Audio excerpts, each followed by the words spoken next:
Boa noite, amados irmãos, a paz de Cristo a todos. Nós somos aqui da Igreja Batista Alfa e Ômega, dando continuidade à sequência de palavras. Estamos aqui dando nosso estudo sobre o livro de Gálatas. Hoje nós vamos dar continuidade em Gálatas 2,15 e diante.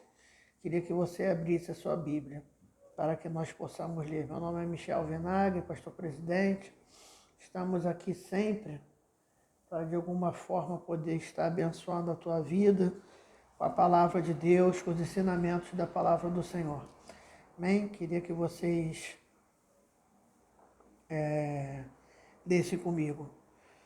Nós que somos judeus por natureza e não pecadores dentre os gentios, sabemos que o homem não é justificado pelas obras da lei, mas pela fé em Jesus Cristo. Também temos crido em Cristo Jesus para sermos justificados pela fé em Cristo e não pelas obras da lei, porque pelas obras da lei ninguém será justificado. Então você tem que, para entender o versículo 15, seria interessante você pelo menos ver o estudo anterior. Nós estamos falando do momento de Paulo com Pedro, em que os dois têm ali um pequeno embate. Paulo exorta Pedro em amor pela atitude dele. Pedro, ele, quando não tinha ninguém da circuncisão, ou seja, quando não tinha judeu por perto, ele sentava, comia, bebia, conversava com os gentios, que é caracterizado por todos não-judeus. Mas quando começou a chegar alguns judeus, Pedro mudou, ali a forma de tratá-los. Então começou a se retirar da mesa, a se retirar do ambiente, ter uma postura diferente. E Paulo exortou, mostrando que aquilo era errado. Nós já explicamos o que é evangelho da circuncisão, evangelho da incircuncisão, os gentios, os judeus. Então, esse versículo 15, ele é o final do 14, a nível de entendimento. Então, ele vai falando: nós somos judeus por natureza e não pecadores dentre os gentios. É a maneira de expressar a raça judia como uma raça pura, Pura no sentido das promessas de Deus. Havia essa supremacia, mas agora em Cristo, como Paulo mesmo vai falar mais à frente, não tem judeu, não tem bárbaro, não tem nada isso. Somos todos um em Cristo. Então nós somos um em Jesus. Então acabou essa questão da etnia, de raça. É óbvio que você vai ver um tratamento diferenciado ao judeu devido às promessas, Você tem hoje o sobrestamento das alianças com Israel, ou seja, hoje é em Cristo, mas com o arrebatamento da igreja ali no milênio, nós vamos ver os 144 mil, São judeus virgens, que nunca se contaminaram. Então a gente vai ver ali Israel na grande tribulação, extremamente cercado de inimigo por todos os lados. Então nós vemos que Deus ainda vai ter na palavra de Deus, no milênio, na grande tribulação, um relacionamento específico com Israel. Israel é, assim, um povo especial, Que o salmista vai falar que bem-aventurado aqueles que oram pela paz de Jerusalém, uma série de coisas. Só que não a nível, de ter mais as chaves do céu, como os fariseus tinham, e não entrava ninguém e não deixava ninguém entrar. Porque a própria lei que Deus deixou era para todos, Para os judeus, os imigrantes, mas o judeu foi fazendo muitas tradições humanas ali, absurdas, mezuzá, que é um negócio que bota na porta, mas tanta coisa que quando chega em Jesus, vocês veem, eles estavam tão contaminados que a glória dos homens já suplantava a glória de Deus. O amor às primeiras cadeiras do Sinédrio já era maior do que o temor de Deus. E ali, como todo ambiente de religiosidade, você tem por baixo muita corrupção, muito pecado, né? Um pastor antigo meu, o pastor Mário de Oliveira, né? Presidente nacional da Quadrangular, já falava, né? Todo santarrão quer esconder alguma coisa. É verdade. Por trás de toda pessoa que se acha tão superior aos outros, há ali uma demanda muito grande. Então, nós temos que saber o nosso lugar de pecador. Então, é nesse sentido que é o 15, versículo 16. Agora, Paulo ele vai começando a mostrar a superioridade da graça de Deus. A graça de Deus é a dispensação de maior encontro do homem com Deus. Nós tivemos ali a dispensação da inocência, da consciência, dos patriarcas, da lei, graça, e vamos ter o milênio, né? Então, dispensação é um período de tempo em que Deus se relaciona com o homem de uma certa maneira.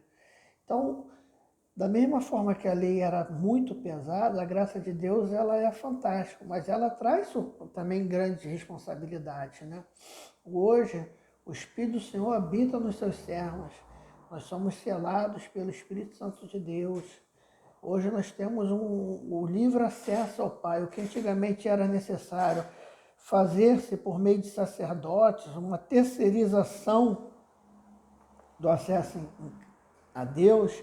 Cristo ele rasgou tudo isso e nos mostrou o Pai. Enquanto no Velho Testamento as pessoas tinham medo de falar o nome de Deus, né? A Bíblia falava sobre não tomar o nome de Deus em vão, mas não para causar esse temor todo, né? Eles não pronunciavam o tetragrama, né? Que é Yahvé, até que são várias as possibilidades, Yahvé, Jeová, tem alguns teólogos até que interpretam que pode ser Joaquim. Então, Jesus apresenta a Deus como Pai, o Pai, Pater, né? do grego, Paizinho, Abba, Pai. Então, a diferença muito grande, um Deus que não poderia se falar o nome, né? Um Deus em que existia, Deus Pai, um temor muito grande, devido às suas duras sanções aos homens, e ele se revela através de Jesus Cristo como um Deus de amor, e ali Deus revela-se a sua bondade. A grande verdade é que o homem tinha essa percepção de Deus pelos seus erros e seus pecados, porque todos os servos do Senhor conheciam, né, a bondade de Deus. Então, um exemplo, o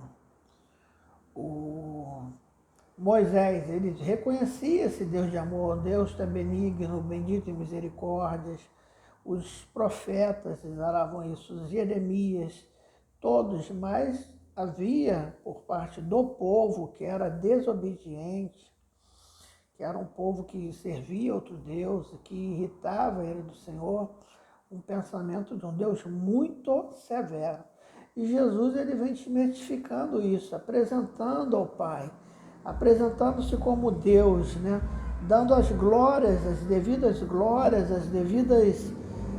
honrarias ao Eterno Pai. Por isso ele tudo, mesmo sendo Deus, ele fala, não estou aqui para procurar o que é de mim, mas é do Pai. Ele em tudo glorifica a Deus Pai, né? Em tudo, Deus ele é glorificado em Jesus, e aprove a Deus em Jesus, né, seu Filho amado, subestabelecer todas as coisas. Aprove a Deus, Criador dos céus e da terra,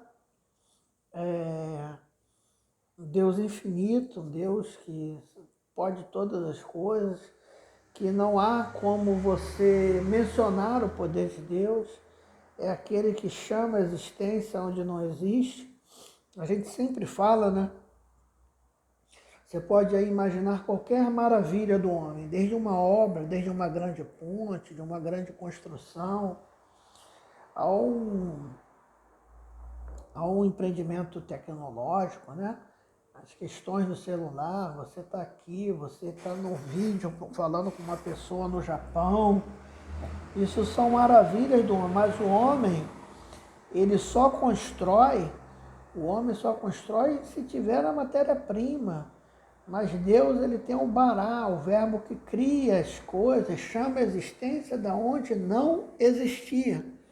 Então, esse poder divino de criar aonde não existia só pertence a Deus. É um poder pertencente a Deus, ao Senhor, que permite realmente esse poder.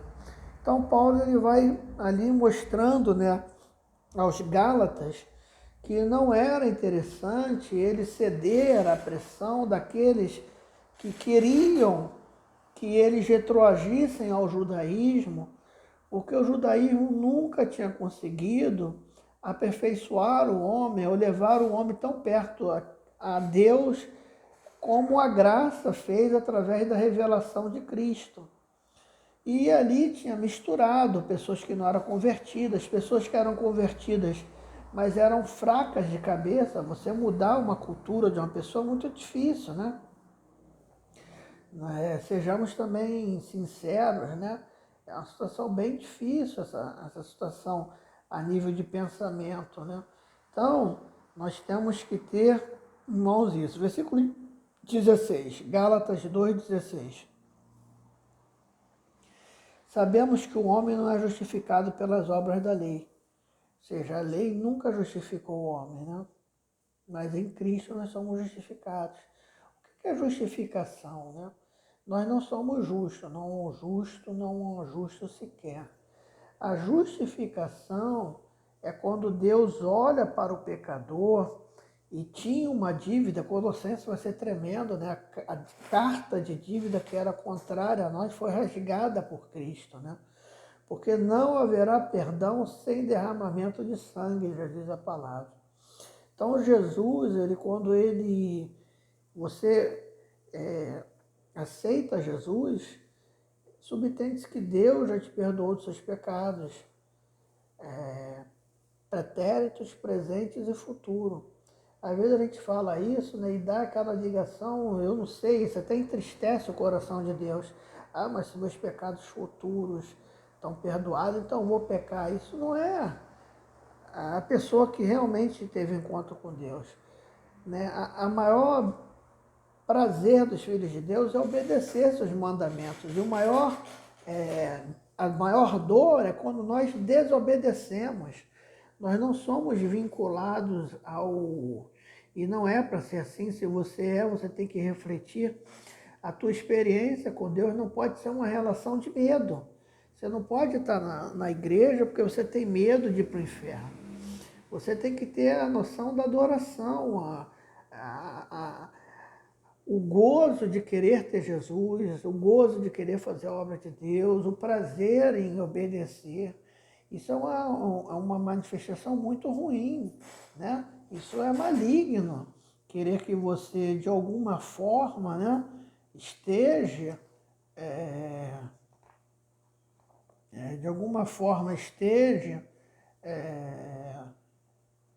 obedecendo a Deus, mas vinculado ao medo. Você não é obrigado a nada, sabe? Você tem o livre-arbítrio, você tem a possibilidade real de tomar suas decisões. Então, nós servimos a Cristo porque somos livres. É tão banalizado isso, até não concordo, tá? Essas palavras de Deus em política, né? Conhecereis a verdade, vos libertará. A verdade é Cristo, é Jesus. Está falando sobre esta verdade, não sobre bandeira política de ninguém. Se o Filho vos libertar, verdadeiramente sereis livres. A sensação de estar em Cristo é a sensação de liberdade. Eu não desobedeço a Deus porque eu tenho medo, eu não desobedeço porque eu percebi que os mandamentos de Deus são prazerosos e que há prazer em obedecer a Deus. A sensação de lutar contra o pecado tem que ser uma sensação de prazer, uma sensação agradável. Nós sabemos que a carne milita 24 horas contra o corpo, contra o espírito. Nós sabemos disso. Mas sabemos que ainda que nós venhamos ser magoados na carne, no espírito nós estamos ali fortalecidos com o Senhor. Então, Paulo vai falar sobre isso. Nós sabemos que o homem não é justificado pela lei, sabe? Nada. Então, por que você quer voltar a essas tradições judaicas tão horríveis? Pega a arca, bota quipá, se veste de judeu, se veste de pano de saco. Para que isso? Se você já foi libertado, né? É horrível falar de outro pastor, mas tem um pastor que anda de Ferrari, mas está vestido no altar de pano de saco. Que pano de saco é esse? Sabe, isso já passou. E quem me acompanha aqui sabe que a gente não fica criticando ninguém, não é a, a intenção do canal, isso não leva ninguém a nada, mas às vezes chega num ponto, né, em que a coisa vai para o escárnio. Então, não vai ser vestido de pano de saco, ficar sem comer por longas horas, né? Nada contra o jejum, mas ter aparência. Jesus fala que você jejuar, lava o rosto. Ninguém precisa saber, você e seu Pai Celestial. Tudo isso antigamente era tradição. O judeu, para se cumprimentar na praça, ele ficava ali fazendo um monte de gestos assim com a cabeça, né? Longos cumprimentos que Jesus fala dos fariseus, orações, visitar a casa de viúva para comer a comida da pessoa. Tudo isso são coisas que a lei ensinava. Não que a lei ensinava, a lei era boa, que foram distorcidas da lei. Então eu estou em Cristo, eu tenho que enxergar em Cristo a graça de Deus. Né? Então Paulo está falando isso aos Gálatas, sabe? Estão querendo voltar para algo que nunca levou o homem a nada. O aperfeiçoamento do homem foi em Jesus Cristo, versículo 16. Mas pela fé, ó, sabemos que o homem não é justificado pelas obras, mas pela fé em Jesus Cristo. O que te justifica é a fé. O justo viverá da fé, já diz a Bíblia em Abacuque. Vai falar a Bíblia em, se eu não me engano, 1 João, meu justo viverá da fé. O justo vive da fé. É uma expressão tão grande. Nós, principalmente quem é autônomo, né? A gente não sabe como vai ser, nem o mês que vem, nem como o próprio mês. Às vezes uma projeção de 10 dias, já acabou os recursos todos, né? E o Senhor vai lá, surpreende. Quem está desempregado, de alguma forma, o Senhor levanta, toca no coração de um parente, te abençoa, até que a porta não se abra, e abre outra porta ali. Ou seja, nós vivemos pela fé, as nossas vitórias, os nossos monstros são vencidos pela fé, as enfermidades, o pecado, as dificuldades. É a fé que aperfeiçoa. Quando o diabo diz que você não presta, você não vale nada, quando você erra, quando você peca, você sente o último, né? E aí ali você quer retroagir, você quer abandonar a Deus. O que te sustenta no dia mal é a fé. Se você observar, quando Paulo diz, ó, revestimos de toda a armadura de Deus, colocai o capacete da salvação, a couraça da justiça, o cinto da verdade, calçados com a preparação do evangelho da paz, o escudo da fé e a espada do Espírito. A fé é um escudo, a fé é para proteger do dia mal, dos não da vida, das decepções. Muita gente às vezes bota a fé como só para ganhar. Né? Eu não sei o que, você quer lá, agora tem 2 carros, 2 casas, uma fé conquistadora, mas a fé está na Bíblia como uma armação, na armadura de Deus, ou seja, simbolizando aquilo que te protege. O escudo não é um instrumento de ataque, ele é um instrumento de defesa. O que te faz você atacar é a palavra de Deus, a ministração da palavra de Deus. Então a fé, é a fé em Jesus Cristo que te sustenta. Se você é um homem, uma mulher de Deus, está na igreja há 15, 20 anos, tem vencido a cada dia, tem passado circunstâncias que você olha e fala, como eu consegui? Não foi porque você é o Senhor de si. Não é porque você lê muita Bíblia, não é porque você jejua muito. Isso são elementos que são bons, mas não para nos justificar. O que nos justifica é a misericórdia de Deus, a graça de Deus. Nós somos justificados por Cristo. É a nossa fé que nos sustenta no dia mal. Também em Cristo para sermos justificados em Jesus e não pelas obras, porque pelas obras da lei ninguém será justificado.